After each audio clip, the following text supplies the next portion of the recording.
Hello everyone, I hope you are doing very well. Welcome to this class. आपका इस class में स्वागत है, जिसमें हम डिस्कस करने जा रहे हैं हमारी क्लास 11th का चैप्टर 3, जो कि है classification of elements and periodicity in properties. देखिए, डेफिनेटली काफी इंटरेस्टिंग और इंपॉर्टेंट चैप्टर है, क्योंकि इससे पहले जो चैप्टर आते हैं वो है हमारे some basic concept of chemistry and structure of atom. Concept of chemistry से हमें पता लगता है एटम के बारे में, और एटम भी फर्दर डिवाइडेड हो सकता है, ये हमने स्ट्रक्चर ऑफ एटम में देख लिया, और स्ट्रक्चर भी उसका देख लिया, किस तरीके से उसमें इलेक्ट्रॉन्स, प्रोटॉन्स, न्यूट्रॉन्स का डिस्ट्रीब्यूशन होता है, वो सारी चीजें हमने देख ली। अब बात आती है जब एटम्स, जब क्या होते हैं, एलिमेंट्स जो होते हैं वो सिंपलेस्ट प्योर सब्सटेंसेस होते हैं, ठीक है। और एलिमेंट्स में एक ही काइंड के एटम्स प्रेजेंट होते हैं। मान लीजिए अगर आप बात करें आयरन एलिमेंट की, तो उसमें सिर्फ और सिर्फ आयरन एटम्स प्रेजेंट है। या फिर आप कोई भी एलिमेंट ले लीजिए, हमारे पास अभी तक कितने एलिमेंट्स हैं?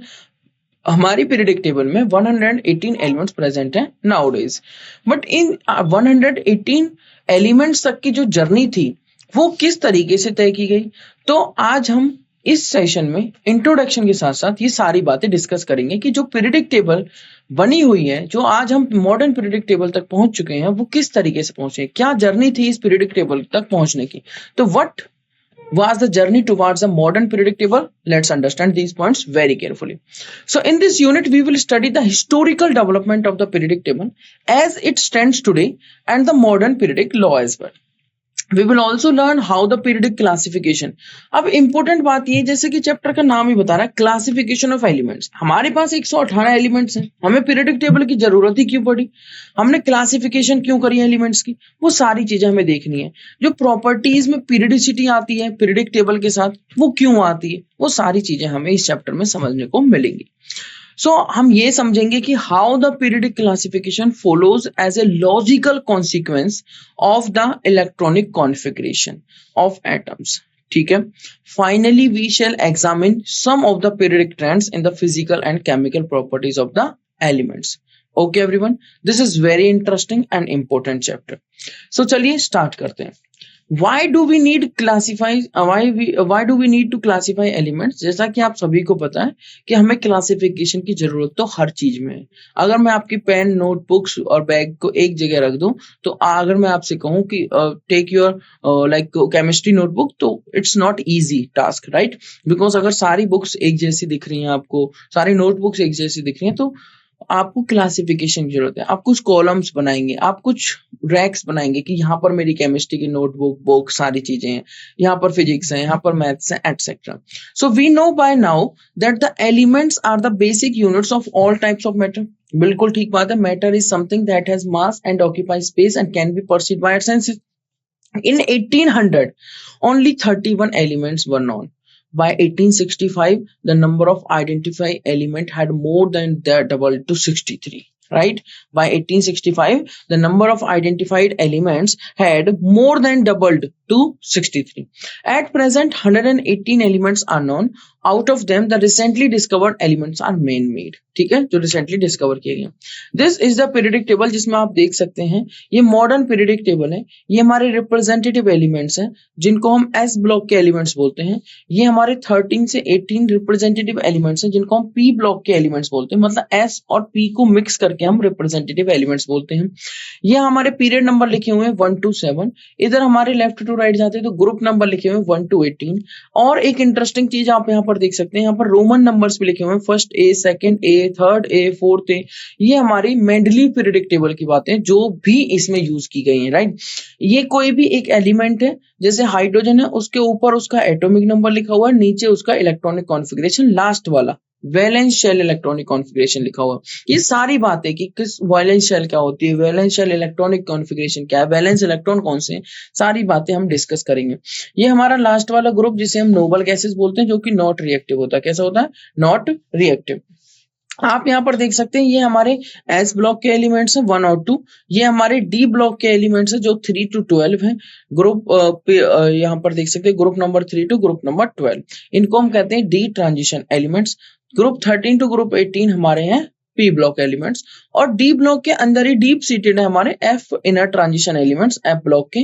इनको यहाँ पर शो करना पॉसिबल नहीं था, पीरियोडिक टेबल बहुत लॉन्ग हो जाती, इस वजह से इनको नीचे शो किया गया है लेंथेनॉइड्स और एक्टिनॉइड्स की फॉर्म में। ये टोटल 28 एलिमेंट्स है एफ ब्लॉक में, लेंथेनॉइड्स में 14, 58 to 71 एंड एक्टिनॉइड्स में भी 14, 90 to 103।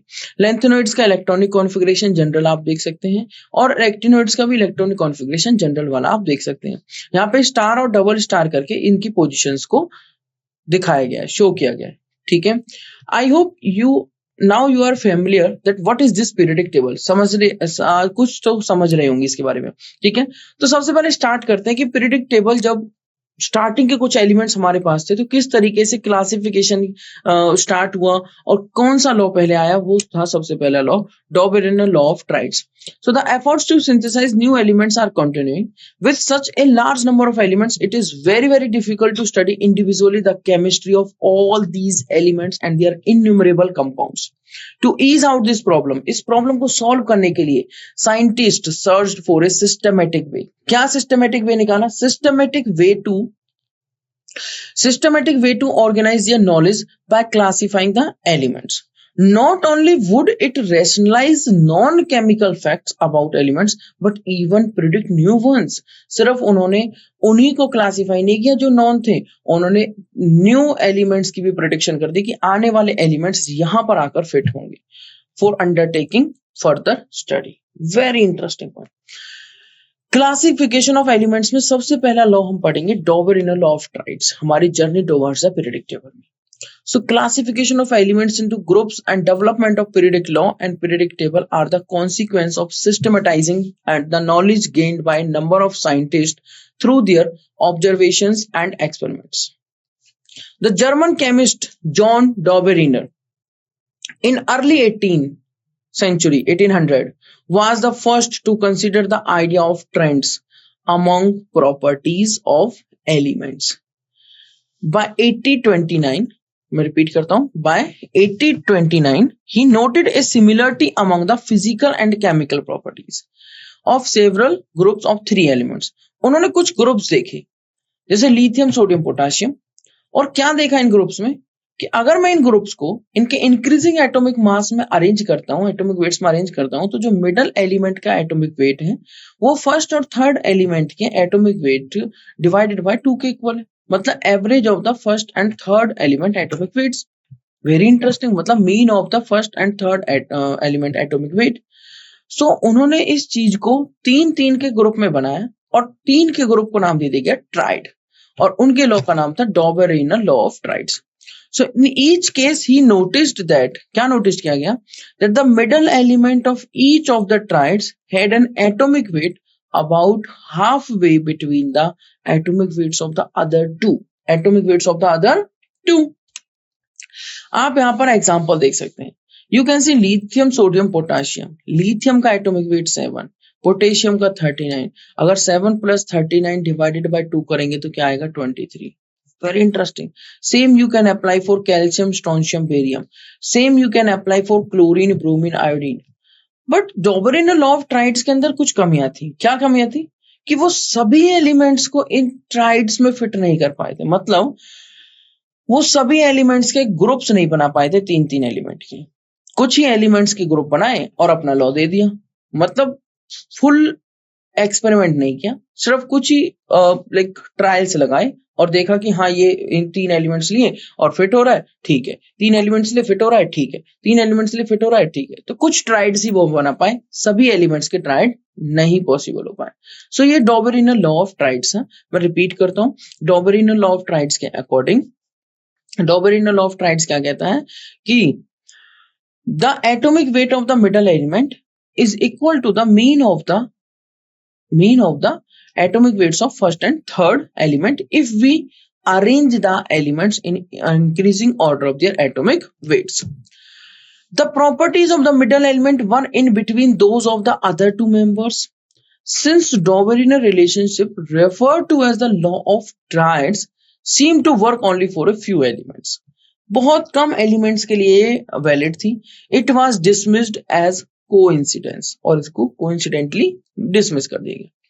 उसके बाद हमारे पास क्या आई, the next reported attempt to classify elements was made by French geologist AEB de Chancourtois in 1862 and उन्होंने क्या किया, he arranged the known elements in order of increasing atomic weights and made a cylindrical table. जितने भी elements उस time तक non थे उन्होंने उसको एक अरेंज किया इंक्रीजिंग एटॉमिक वेट्स में और एक सिलिंड्रिकल टेबुलर फॉर्म बना दिया of elements to display the periodic recurrence of properties, to display the periodic recurrence of properties. इस तरह की एक सिलिंड्रिकल टेबल बना दी, ठीक है, जैसा एक पेन होता है, और वहां पर इस तरीके से वो दिख रहे थे एलिमेंट्स और किस तरीके से उनकी पीरियडिक रिकरेंस हो रही थी प्रॉपर्टीज की, वो भी शो हो रही थी। बट ये भी बहुत ज्यादा अटेंशन नहीं पा पाए। This also did not attract much attention. अब देखिए ध्यान से, ये एक ग्राफ टाइप का पेपर है। यहां पर आप देख सकते हैं किस तरीके से उन्होंने अरेंजमेंट करी, ठीक है। यहाँ पर एक लाइन जो दिखा रही है 1 2 3 और 4, इस तरीके से 0 4 8 12 16 20 24 26, इस तरीके से उन्होंने एटॉमिक नंबर्स, यहाँ पर आप क्या देखेंगे, उन्होंने क्या किया, यहाँ पर इस तरीके से एटॉमिक वेट्स को दिखाया और यहाँ पर एलिमेंट्स को अरेंज किया कि हाइड्रोजन है, ये लिथियम है, बेरिलियम है, बोरोन, जिसका जहां पर एटॉमिक वेट्स, जैसे कार्बन का 12 होता है तो 12, नाइट्रोजन का 14 होता है तो 14 वाली लाइन पे आ रहा है, उन्होंने इसको अरेंज कर दिया। जैसे सोडियम का कितना होता है, जैसा कि आपको पता है 23, तो 23 की लाइन पे आ रहा है सोडियम। मैग्नीशियम का 24 है। इस तरीके से उन्होंने इनको अरेंज किया और इनको एक सिलिंड्रिकल शेप में इस पेपर को लगा दिया, आप यहाँ पर देख सकते हैं। अब हमें प्रॉपरली यहाँ पर ये आप देख सकते हैं इस वाले पिक्चर में प्रॉपर, ठीक है, और इसको इस बॉक्स में, वुडन बॉक्स में बंद कर दिया। तो आप यहाँ पर देख सकते हैं इजीली कुछ चीजें विजिबल थी कि जिनकी एटॉमिक वेट्स में उन्होंने अरेंज किया और अरेंज करने के बाद इस तरीके से जो प्रॉपर्टीज थी, लिथियम, बेरिलियम, बोरोन, जैसे लिथियम के नीचे कौन आ रहा है, सोडियम, सोडियम के नीचे पोटाशियम, बेरिलियम के नीचे मैग्नीशियम, के नीचे कैल्शियम, इस तरह से जो प्रॉपर्टीज थी एलिमेंट्स की, वहां पर जो पीरियडिक रिकरेंस हो रहा है वो हमें इजीली विजिबल हो रहा था। बट ये टेबुलर फॉर्म, ये सिलिंड्रिकल टेबल ज्यादा अटेंशन नहीं पा पाई, राइट। अब इसके बाद आता है, हमने कौन कौन सी पढ़ लिया, ये सिलिंड्रिकल टेबल देख ली, लॉ ऑफ ट्राइड्स देख लिया, फिर आता है Newlands law of octaves. Newlands law of octaves ने क्या कहा, The English chemist John Alexander Newlands in 1865 propounded the law of octaves. Octaves मतलब 8। अब जो जॉन न्यूलैंड्स थे, John Alexander Newlands, he was fond of music, मतलब musical lover थे। He arranged the elements in increasing order of their atomic weights and noted that every eighth element had properties similar to the first elements. अब क्योंकि वो musical lover थे तो उन्होंने musical notes को लिया, सारे गामा पा धा नी सा, फिर से सा आ गया, सारे गामा पा धा नी सा, या डो रे मी फा सोला टी, डो रे मी फा सोला टी, फिर डो आ गया। तो आपने क्या देखा, बार बार वही नोट्स रिपीट हो रहे हैं, ठीक है, कुछ इंटरवल के बाद। तो उन्होंने भी, क्योंकि he was fond of music, musical notes बहुत अच्छे लगते थे, तो उन्होंने उसी की हेल्प से एलिमेंट्स को अरेंज किया। He arrange the elements in order of increasing order of the atomic weights and noted that every eighth element, like the every eighth musical note, सा रे गा मा पा धा नी आया 7th पे, 8th एलिमेंट वापस से, जो 8th म्यूजिकल नोट है वापस से सा आ गया, जो कि फर्स्ट वाला था। अगर 9th पे जाओगे तो सेकंड वाला आ जाएगा। डिफरेंस कितना है इनके बीच में भाई, अगर मैं फर्स्ट और 8th को काउंट ना करूं, फर्स्ट और 8th को काउंट ना करूं, तो 1 2 3 4 5 6 का डिफरेंस है, तो 6 का एक इंटरवल बन गया सबके बीच में, है ना। और फर्स्ट और 8 सेम होने लगी, 6 का इंटरवल, फर्स्ट और 8 सेम होने लगे। ये रिलेशनशिप उन्होंने ऑब्जर्व करी। बट यहां पर भी कुछ प्रॉब्लम्स थी। पता है क्या थी, कि वो लाइटर एलिमेंट्स के लिए वैलिड था, हैवियर एलिमेंट्स के लिए वैलिड नहीं हो पाया। He arranged the elements in increasing order of their atomic weights and noted that every eighth element had properties similar to the first element. Every eighth elements had properties similar to the first element. And the relationship was just like every eighth note that resembles the first in octaves of music. Every eighth note resembles the first note in musical notes in octaves of music.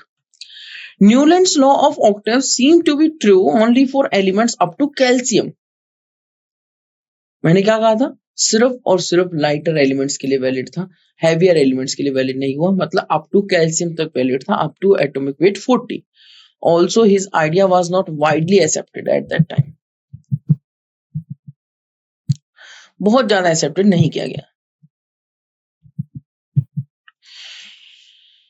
For his work was later awarded Davy Medal in 1887 by the Royal Society, London. Although his idea was not widely accepted at that time, and for his work, it was later awarded Davy Medal in 1887 by the Royal Society, London. आप यहाँ पर देख सकते हैं Newlands law of octaves की एक tabular form. ये element है, उनका एटॉमिक वेट, फिर element, atomic weight, element, atomic weight up to calcium up to 40 atomic weight, lithium, beryllium, boron, carbon, nitrogen, oxygen, fluorine. फिर जो एलिमेंट आया वो लिथियम से मैच कर रहा था, जो नेक्स्ट आया बेरिलियम से मैच कर रहा था, नेक्स्ट एल्यूमिनियम बोरोन से मैच कर रहा था. इस तरीके से आप मैचिंग देख सकते हैं. अब journey towards modern periodic table में नेक्स्ट जो आते हैं, जो चेंजेस आए, जो मेन चेंज आया वो आया मेंडलीव पीरियडिक टेबल में के थ्रू. ठीक है, उससे पहले एक और आया लॉथर-मेयर अरेंजमेंट. तो दोनों को समझ लेते हैं. The periodic law as we know it today owes its development to the Russian chemist Dmitry Mendeleev 1834 to 1907 and the German chemist Lothar Meyer 1830 to 1895. 1830 to 1895. Working independently, both the chemist in 1869 proposed that on arranging elements in the increasing order of their atomic weights, similarities appear in physical and chemical properties at regular interval. Dmitry Mendeleev and the German chemist Lothar Meyer दोनों अलग अलग work कर रहे थे, independently work कर रहे थे, और 1869 में ये बात प्रपोज कर दी कि increasing order of their atomic weights में अगर हम एलिमेंट्स को अरेंज करते हैं, then there will be similarities in physical and chemical properties at regular intervals of time. Lothar Meyer plotted the physical properties such as atomic volume, melting point, boiling point against atomic weight. Very interesting. Lothar Meyer ने एक plot draw किया और एक plot बनाया. क्या कहा? Lothar Meyer plotted the physical properties such as atomic volume, melting point and boiling point against atomic weight and obtained a periodically repeated pattern. और क्या मिला उन्हें? And obtained a periodically repeated pattern. Unlike Newlands, Lothar Meyer observed a change in length of that repeating pattern. उन्होंने क्या देखा? There is a change in length of that repeating pattern. अब repeating pattern में क्या थी? जो उसकी length थी उसमें चेंज देखी. रिपीटिंग जो हमारी क्या थी, क्या कह सकता हूं, Lothar mayor observed A change in length of that repeating pattern. तो आप यहां पर देख सकते हैं ये एटॉमिक मास और एटॉमिक वॉल्यूम वाई एक्सिस पर सेंटीमीटर क्यूब में, एटॉमिक मास एएमयू में एक्स एक्सिस पर, और आप यहां पर एक प्लॉट देख सकते हैं. यहां पर पीक्स या फिर आप ये देख सकते हैं जो ये नीचे वाली पोजीशंस है, एक है हमारे डिक्रीजिंग और एक है increasing positions.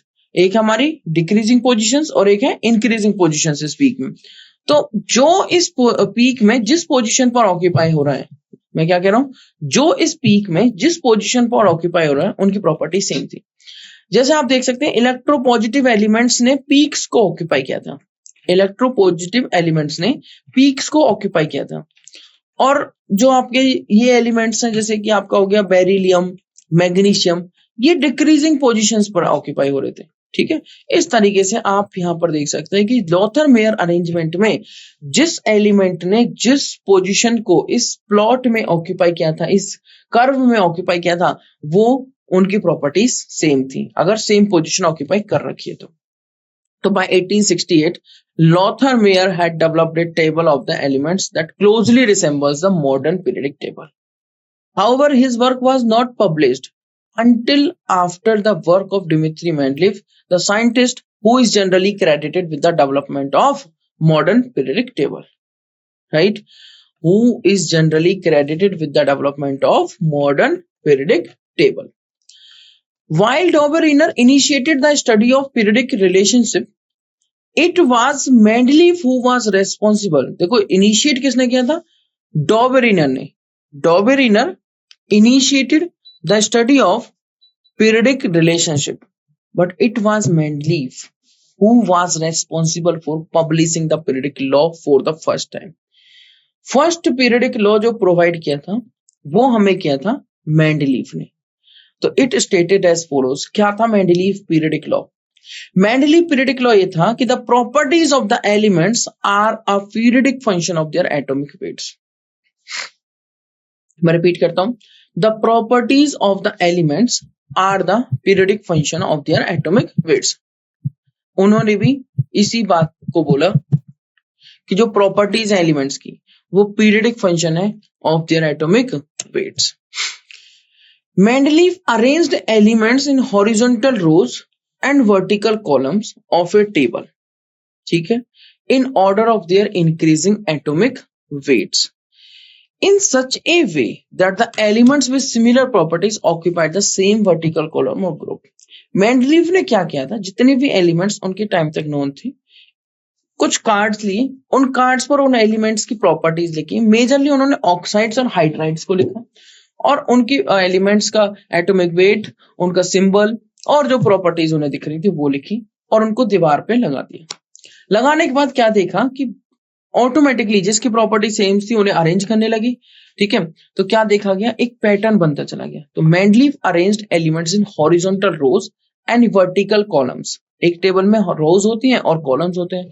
Horizontal rows and vertical columns में एक टेबल में अरेंज किया in order of their increasing atomic weights. और इस बात का ध्यान रखा कि मुझे जब ये अरेंज करने हैं तो वो अरेंज करने हैं in order of their increasing atomic weights in such a way that the elements with similar properties occupied the same vertical column. और क्या देखा कि अगर प्रॉपर्टी सेम है तो उस एलिमेंट को सेम ग्रुप में रखा गया, सेम वर्टिकल कॉलम में रखा गया.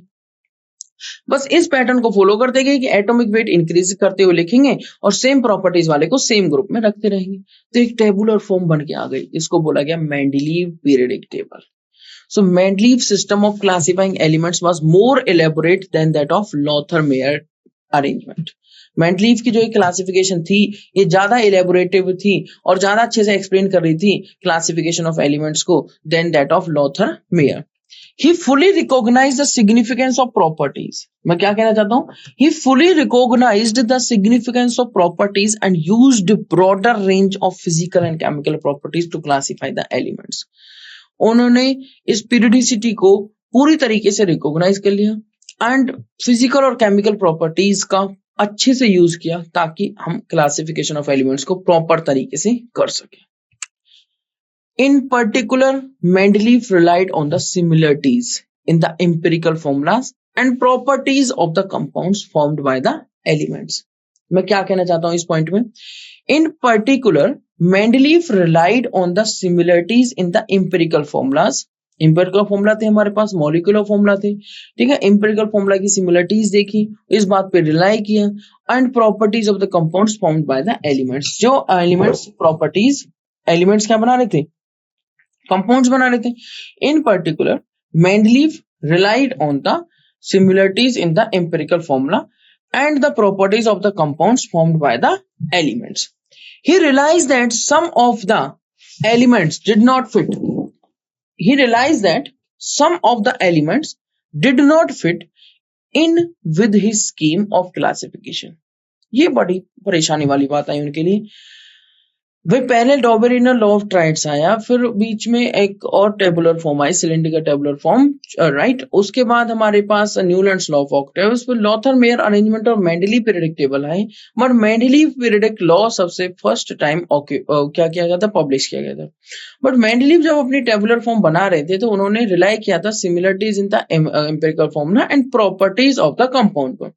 बट जो प्रॉब्लम आई थी वो ये आई थी कि some of the elements did not fit in his scheme of classification. जिस स्कीम से क्लासिफिकेशन वो कर रहे थे, प्रॉपर्टीज को, सेम प्रॉपर्टीज को, सिमिलर प्रॉपर्टीज वाले एलिमेंट्स को एक ही कॉलम में रख रहे थे, तो कुछ एलिमेंट्स इस चीज में फिट नहीं हो पा रहे थे और इंक्रीजिंग एटॉमिक वेट वो में अरेंज कर रहे थे.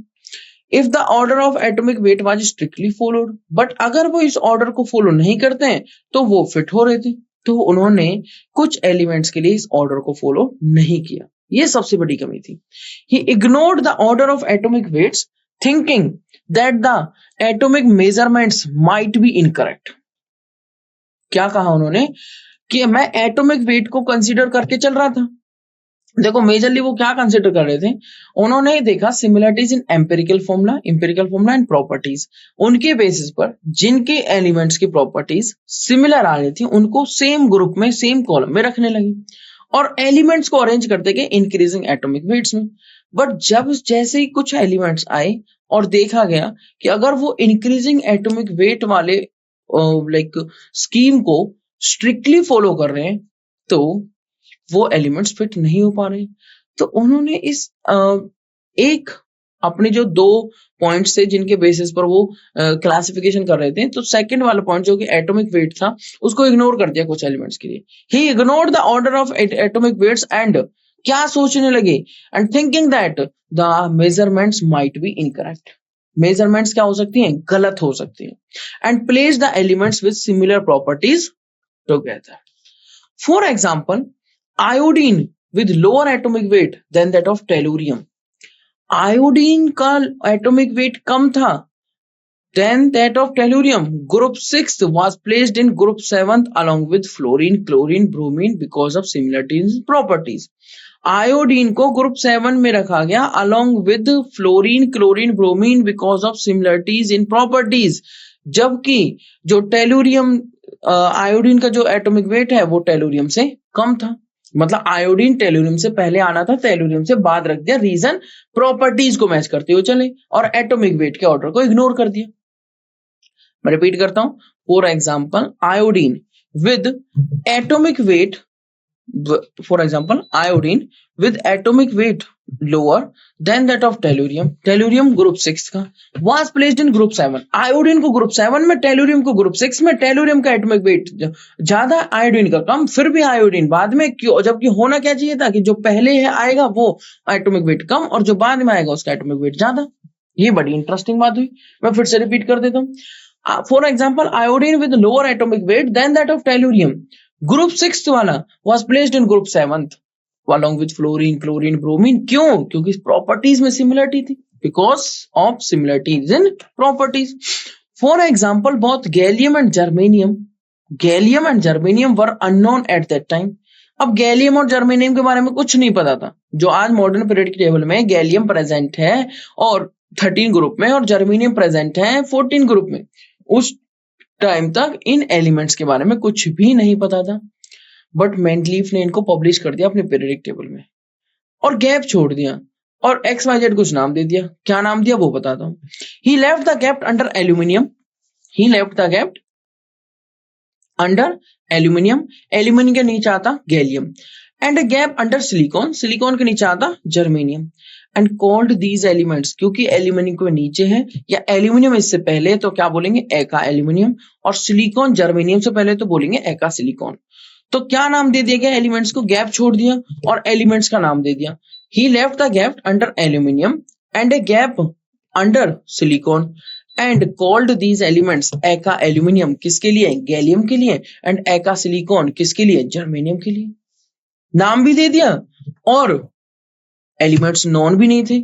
मतलब ये सबसे बोल्ड प्रिडिक्शन थी मेंडलीफ की।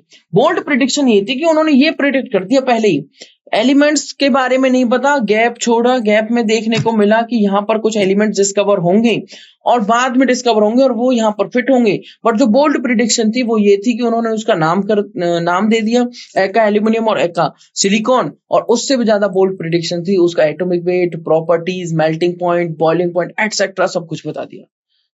फॉर्मूला ऑफ ऑक्साइड, ये सारी चीजें बता दी, फॉर्मूला ऑफ क्लोराइड, ये बड़ा इंटरेस्टिंग था। अगर ये सारी चीजें बता दी तो ये बहुत ज्यादा बोल्ड प्रिडिक्शन थी किसकी, मेंडलीफ की। तो Mendeleev predicted not only the existence of gallium and germanium but also described some of their general physical properties. कौन सी प्रॉपर्टीज, एक टेबुलर फॉर्म में मैं आपको प्रेजेंट करूंगा। These elements were discovered later and some of the properties predicted by Mendeleev for these elements and those found experimentally are matching. You can see here Mendeleev predictions for the elements एका aluminium जिसको हमने बोला बाद में gallium, एका silicon जिसको हमने बोला जर्मेनियम। प्रॉपर्टी क्या है? Atomic weight. एका एल्यूमिनियम प्रिडिक्टेड नेम है, प्रिडिक्टेड प्रॉपर्टी है atomic weight 68। Gallium founded name है, एक्चुअल नेम है, और पाया गया 70 एटॉमिक वेट, नियरली सेम। एका एल्यूमिनियम की डेंसिटी मिली 5.9 मतलब प्रिडिक्ट करी गई, और गैलियम की मिली 5.94 एग्जैक्टली सेम। एका एल्यूमिनियम का मेल्टिंग पॉइंट मिला लो, गैलियम जो एक्चुअल में जब एक्सपेरिमेंटली देखा गया तो 302.93 जो कि लो ही था। एका एल्यूमिनियम जो प्रिडिक्टेड फॉर्मूला था वो E2O3 था, और गैलियम का फॉर्मूला जो मिला Ga2O3। अमेजिंग। एका एल्यूमिनियम का जो फॉर्मूला था क्लोराइड का ECl3, और गैलियम का जो फॉर्मूला मिला GaCl3। एका सिलिकॉन का एटॉमिक वेट 72 प्रिडिक्टेड, और जर्मेनियम का फाउंडेड जो एलिमेंट था, फाउंड जो एलिमेंट किया गया था जर्मेनियम, उसका एक्चुअल एटॉमिक वेट था 72.6 जो कि नियरली सेम है। एका सिलिकॉन प्रिडिक्टेड डेंसिटी थी 5.5 और पाई गई डेंसिटी जर्मेनियम की 5.36, नियरली सेम। एका सिलिकॉन का मेल्टिंग पॉइंट था हाई, और जर्मेनियम का मेल्टिंग पॉइंट मिला 1231 केल्विन। ये मेल्टिंग पॉइंट्स किसमें? केल्विन में, जो कि हाई है, डेफिनेटली हाई। एका सिलिकॉन का प्रिडिक्टेड फॉर्मूला ऑक्साइड का था EO2, एंड जर्मेनियम का प्रिडिक्टेड फॉर्मूला नहीं, जर्मेनियम का जो फॉर्मूला मिला ऑक्साइड का वो है GeO2। एका सिलिकॉन का फॉर्मूला था क्लोराइड का ECl4, एंड जर्मेनियम का फॉर्मूला मिला, देखो ये तो प्रिडिक्टेड फॉर्मूला था, एका सिलिकॉन का ECl4 प्रिडिक्टेड फॉर्मूला था, बट एक्चुअली में भी जो फॉर्मूला मिला वो सेम मिल रहा था जर्मेनियम का GeCl4। ई उन्होंने एलिमेंट का नाम दे दिया। ये बड़ा इंटरेस्टिंग पॉइंट था। तो मेंडलीव की ये प्रेडिक्शंस थी फॉर द एलिमेंट्स एका एल्यूमिनियम एंड एका सिलिकॉन। एका एल्यूमिनियम जो कि गैलियम है, और एका सिलिकॉन जो कि जर्मेनियम है। ये मेंडलीव की बोल्ड प्रेडिक्शंस थी, और इनके बेसिस पर उन्होंने ये बता दिया कि हाँ ये एलिमेंट्स बाद में डिस्कवर होंगे और उनकी प्रॉपर्टीज ये होंगी। मतलब जो मेंडलीव ने बताई वो ये प्रॉपर्टीज थी, और जो बाद में मिली वो ये प्रॉपर्टीज थी, जो कि नियरली सेम है।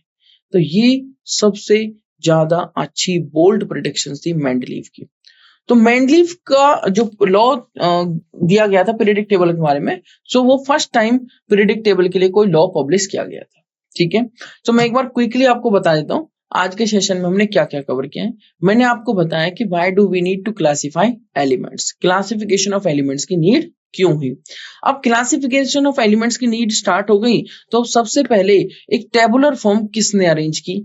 तो वहां पर आते हैं डॉबरिनर law of triads.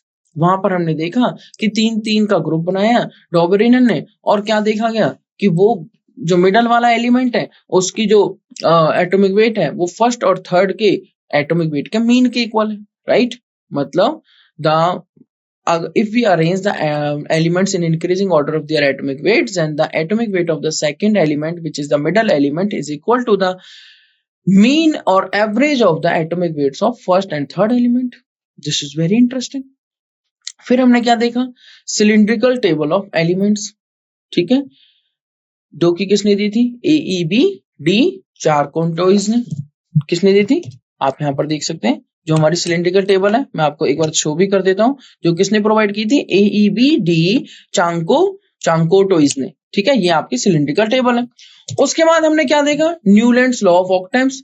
Newlands law of octaves, जो जॉन न्यूलैंड्स थे वो म्यूजिकल लवर थे, और उन्होंने हमें क्या प्रोवाइड किया? Newlands law of octaves. उन्होंने म्यूजिकल जो 8 म्यूजिकल नोट्स होते हैं उनके अकॉर्डिंग सा रे गा मा पा धा नी सा, राइट, वापस 8 था।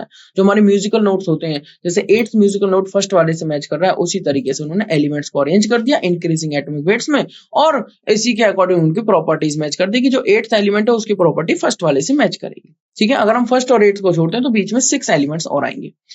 फिर आए हमारा लॉथर मेयर अरेंजमेंट, और साथ में मेंडलीव पीरियोडिक टेबल। तो हमने फिर लॉथर मेयर अरेंजमेंट देखी और प्लॉट देखा। एक उन्होंने प्लॉट एक बनाया था, और उसमें क्या किया था कि जो पीक्स हैं, वो जो एलिमेंट उस कर्व में जिस पोजीशन पर ऑक्यूपाई हो रहा है, तो जिनकी सेम पोजीशन है उनकी प्रॉपर्टीज भी सेम हो गई। उनकी प्रॉपर्टीज भी क्या थी, सेम। जैसे आपको इलेक्ट्रोपॉजिटिव एलिमेंट्स पीक्स पर दिख रहे थे उस तरीके से, ठीक है।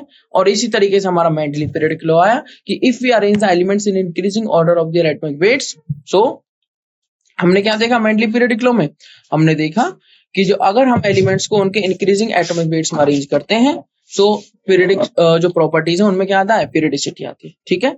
So this is all about this Mendeleev periodic law, and this is all about this class. So thank you so much everyone.